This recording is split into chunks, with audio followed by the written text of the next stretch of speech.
Hello friends, how's it going? Hopefully the Christmas tree is coming through on the green screen pretty well. Want to wish you all happy holidays. And today is a wonderful day that I wanted to share with all of you. You see it on the screen, you saw it in the thumbnail. I got my first Demigods item. What that means is I placed in one of the races, specifically the Endless Delve Solo Self-Found Hardcore that was going on for the past 10 days. I just wanted to talk about what the build was, how I did it, my strategies. We can go over the rip clip, which people seem to enjoy, revisit my sadness and, hopefully I can learn from that and just kind of share this experience with you guys. And maybe y'all would be interested in doing an event in the future. Maybe this will help you think about things for the events that are coming up in the next couple days. And I think it's just going to be a lot of fun going into a lot of detail about a part of the game that I haven't seen anyone really talk about from a very deep strategic standpoint and how I did that specifically. So yeah, let's get into what I did, how I died, and how I placed. So if you're not familiar, there was an event called the Endless Delve Race Event. And what that was is people would compete across ascendancies for getting the deepest that they could within the delve. It is a fully solo self-found, like beyond solo self-found, to the point where we don't even have crafting benches or anything, just what you find in Delve itself.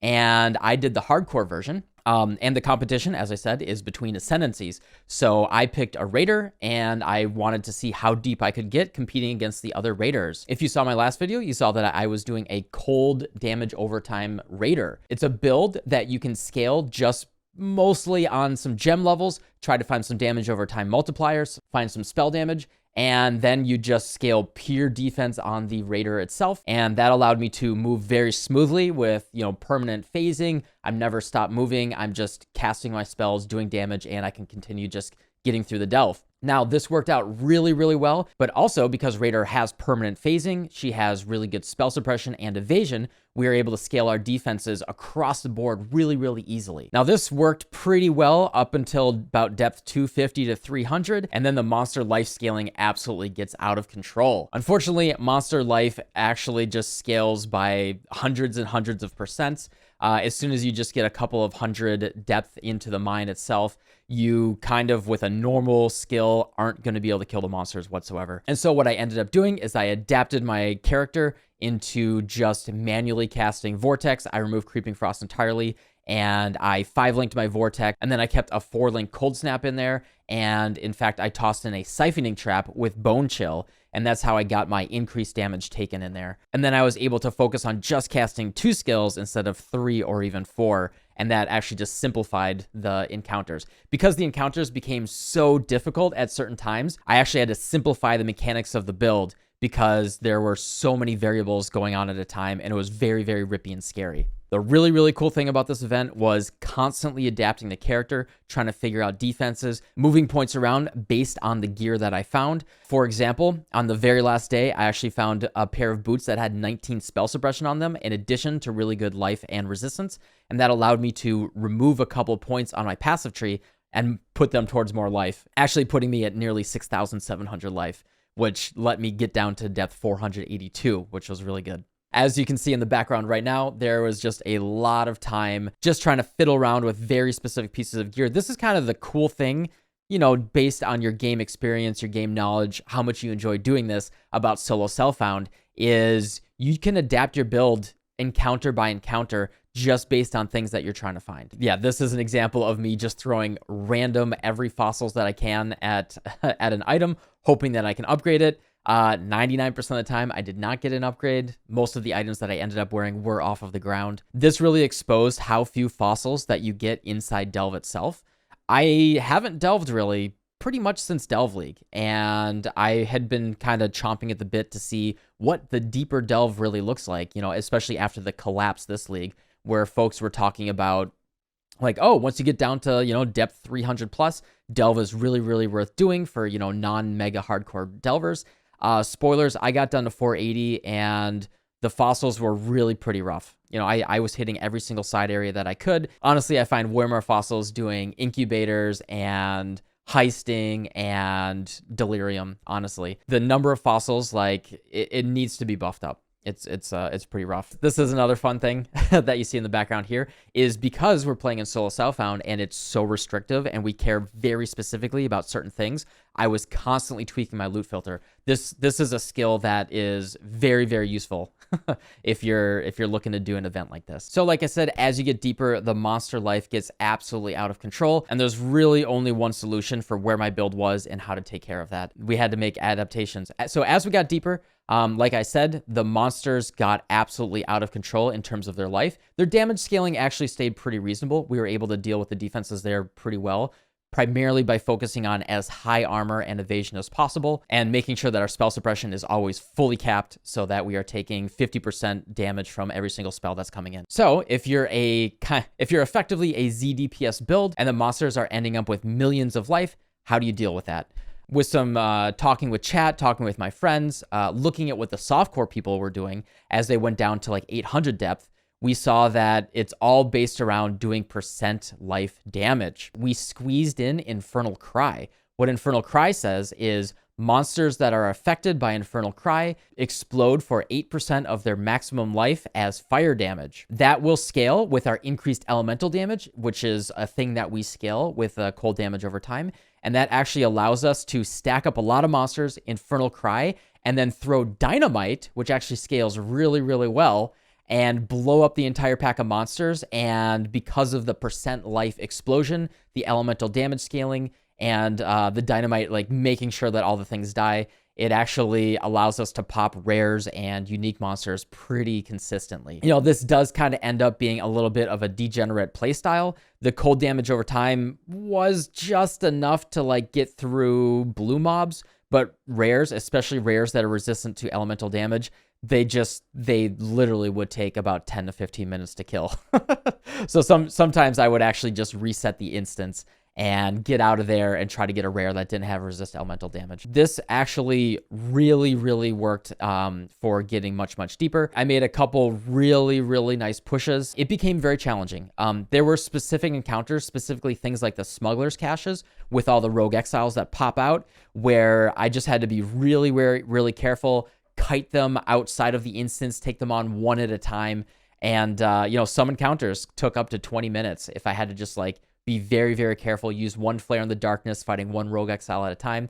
But that was really the name of the game as I got a lot deeper. This is by far the tankiest character that I've ever built, and how quickly you took damage sometimes really spoke to what that scaling gets to as you start to get deeper in the delve. As you can see at 393 right here, even just a pack of blue mobs can take that long, but that is what an Infernal Cry Dynamite explosion looks like. So yeah, let's just look at what the actual build ended up looking like, and maybe me talking through some of those decisions can help you guys put together your own solo self-found hardcore characters, especially in these race events coming up. In my first pass, I ended up going into extreme detail and going over absolutely everything in the build right here, and I think that that would be unnecessary. I just want to call out a couple key things. The POB is in the description below, and feel free to join the Discord or on twitch.tv/subtractum if you want to have any more conversation about this. I am happy to talk about this build all day, but I think in this video, I'm just going to call out a couple key things here.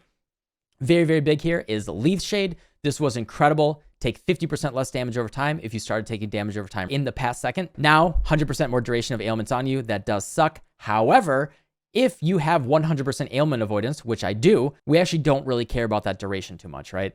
So this really, really helps us with things like Burning Ground or Desecrated Ground or anything like that. And because we have really, really high life regen, this is just absolutely helping us hard counter any damage over time that might be incidental. And then really, really big, capping out that spell suppression, focusing entirely on armor and evasion, getting that as high as possible, and stretching really far across the tree to get really, really big life pool here. Ideally, if I had the flexibility to push this character even further, and I really wanted to get about 500 to 1,000 energy shield total, that would have allowed me to take Ghost Stance and Soul Thief, and that would have been an incredible additional defensive layer. But because I just kept getting gear that was pure armor and evasion based, I just had no flexibility to get enough energy shield to make Ghost Stance worth it. And that's as much detail as I'm going to go into the build in this video here. As I said before, absolutely hop on the stream and ask any questions. I'd love to talk about this build in more detail if you are curious. All right, and what everyone's been waiting for. So I was the #1 raider at the time. I was at depth 481, and I was going down to 483. This was a very, very easy node. What had happened is I woke up earlier in that morning. I was at about depth 390, and I did a really, really big push, and I did 90 depth in just the morning.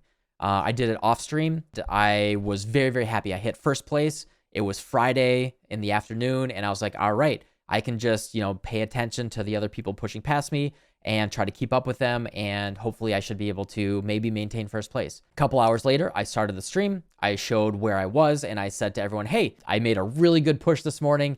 I'm incredibly tired. That was really intense. So let's just chill today and talk, because I was just so excited about the build. Once I start doing something competitive, I can't stop myself.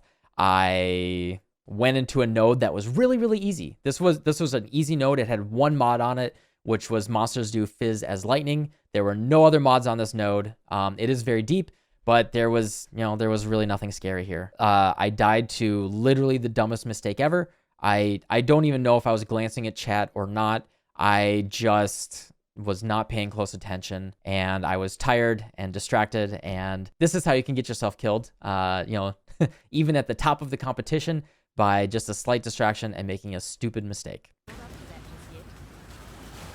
So I'm getting a little swarmed.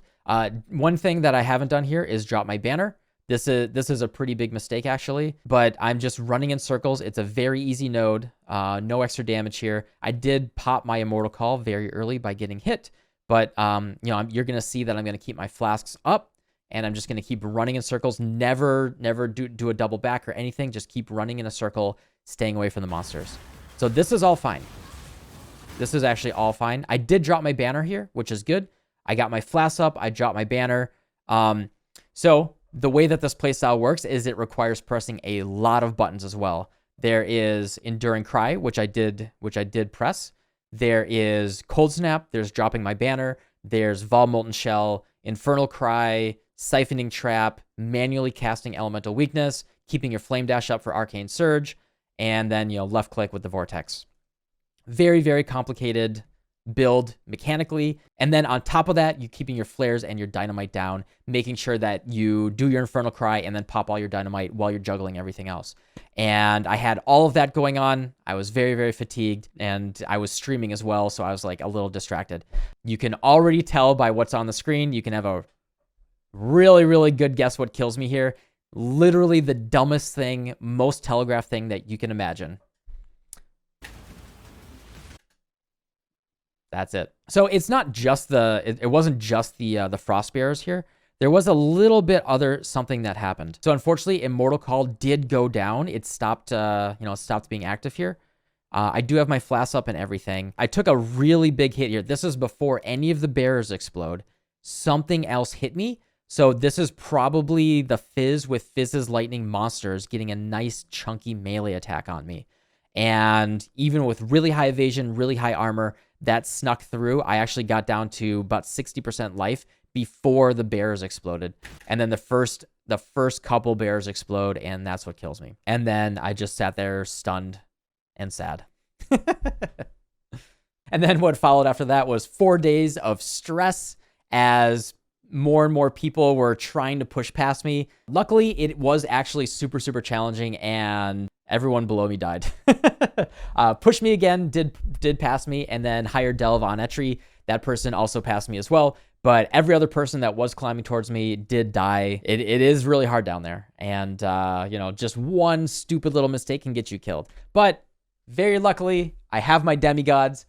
Endless Delve Solo Self-Found Hardcore number 3 raider. I am more than happy with that. It's just good to have some sort of objective trophy sometimes to just prove to yourself. It's very easy to have like a moderate confidence about what you're doing, but in the back of your head, you might just, be questioning yourself like, do I really know what I'm talking about? Hopefully by just perusing this and watching it, it's either entertaining or you learn something and you can use this in your attempts at doing like a Solo Self-Found Hardcore event, or even just things that you can integrate into your builds as you are playing just a regular softcore trade. Solo Self-Found Hardcore and softcore trade are not that different. There is a lot of overlap, and you can take those lessons and adapt them to every style of play that you like to use. And honestly, just more knowledge is more power no matter how you play the game. Thank you everyone for watching this video and enjoying it, liking, subscribing, everything.